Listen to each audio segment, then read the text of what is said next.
Okay, and in terms of the pack shot, which everyone's been asking, whose idea was it to cut Laura's head off? We don't call it cutting Laura's head off. We call it concealing her eyes. Okay. So no one actually sat here and said, right, we're going to cut Laura's head off. But one of the things that we were really determined to do this with Tomb Raider Underworld was really reinforce the idea that this is the player's experience. This isn't necessarily just a game about Lara Croft. So when we were exploring the pack shots and what the key art was going to be and the key art style and direction, which again is a process we've been working on for months, when it kind of like, and it was Daryl that presented the idea of concealing her eyes. When we looked at that, one of the things that we really liked about it was the idea. It really reinforced that idea that it was about the player experience. It wasn't just about Lara. So that was one of the reasons why we did it. In addition, we initially wanted to show Lara in the environment and showcasing her adventuring through the environment as a Tomb Raider. But that becomes very difficult to do in a small space, to really pack a lot of environment, a lot of detail into such a small image space. So you want it to stand apart on the shelf so people can clearly see that it's a Tomb Raider game. And ultimately what we did is we kind of came around and decided that we would still use Lara in a prominent way, but we would show her wearing her experience. And that was really the concept for the box, was let's show Lara really wearing her adventure, show what it takes to be a Tomb Raider and show it visibly on her. Yeah. So as a result, you can see all the detail that's gone into the box image and the key art to support that goal. One of the things that the guys are doing in the game, and they're doing it incredibly well, is creating this much more believable character. So a lot of time and a lot of effort has gone into making Lara Croft feel like a more 3D, more rounded character. And part of that is the way that she appears within the game now. So she does, when she goes on these incredible journeys, she does get scuffed up, she does get muddy, she does get wet, and that whole sense of, I guess, that the realism side of her adventure, that was something that we really wanted to push through the box as well, which was another reason why we added on the layers. Which leads us on to the trailer, which I think is what everyone wants to hear about. What can you tell us about that? Well, You're just going to tease them, aren't you, Daryl? Well, we can't say too much because it's coming out this week, so we need to keep it under wraps somewhat. But certainly we can talk a little bit about the concept and the goals for the trailer. One thing is just to state, we just took a look at the latest work in progress this morning before the podcast, and I have to say it's looking fantastic. It looks absolutely stunning.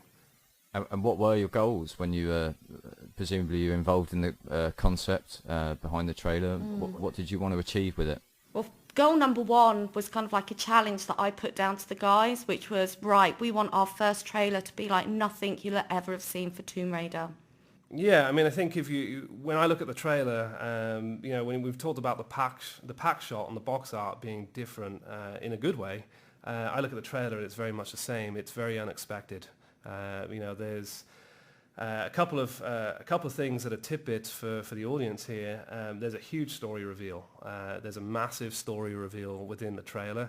It's a very teaser-ish type trailer. It really sets up the game, the story. There's a lot of layers in there. So for the audience and for the fans, there really is. If you dig deep, there's a lot in that trailer that is in the game. It's a layered approach. It's very, very cool. It's like nothing you've ever seen before for Tomb Raider, is what I would say. Would you agree? Yeah. So that makes it very exciting. Yeah, it is very exciting. When you say it's layered, are you able to elaborate on what people can expect or give a little hint? So I don't want to give too much away. Really, for people that want to dig into the trailer once they've seen it, it requires multiple viewings. That's one thing I would say. It's a very complex piece. It's got a lot of open questions, and for the fans out there really is a lot to dig into. But we're not going to give too much away here, otherwise we'd be ruining it. No, don't say any more, Daryl. Brilliant. And Diablo had a question from the forums, and he wants to know if there'll be original music, or if you'll use music such as the Legend trailer, which had the Prodigy Spitfire in there. Well, there is music. It's not the Prodigy. It's a very different type of trailer. The music is a licensed piece that we've licensed that was really very fitting of the mood and the atmosphere and the stage that we wanted to set within the trailer. So the music is licensed. Again, I don't want to reveal too much. Nope. You should take a look this week, and as you'll see, it's very fitting. Yeah. Okay, and Catherine, can you tell us when people are going to be able to see it first? Yeah, so it will be premiered on the 18th of July with MTV, and it will be premiered at 9 p.m. in the US and then rolled out from there across the world. So Brilliant. we're very, very excited for everybody to see it. As I said, as a teaser plus trailer, it really sets up the story very well and the game very, very well, and we think people are really going to dig it. Excellent. Well, thanks very much for taking the time to do the podcast with us, and I'm sure everyone's dying to see the trailer. I've seen the work in progress, so I know how cool it is, but thanks again for your time, and Thank you, until the Keir. next podcast. Thanks, guys. Thanks, Keir. Thank you. Cheers.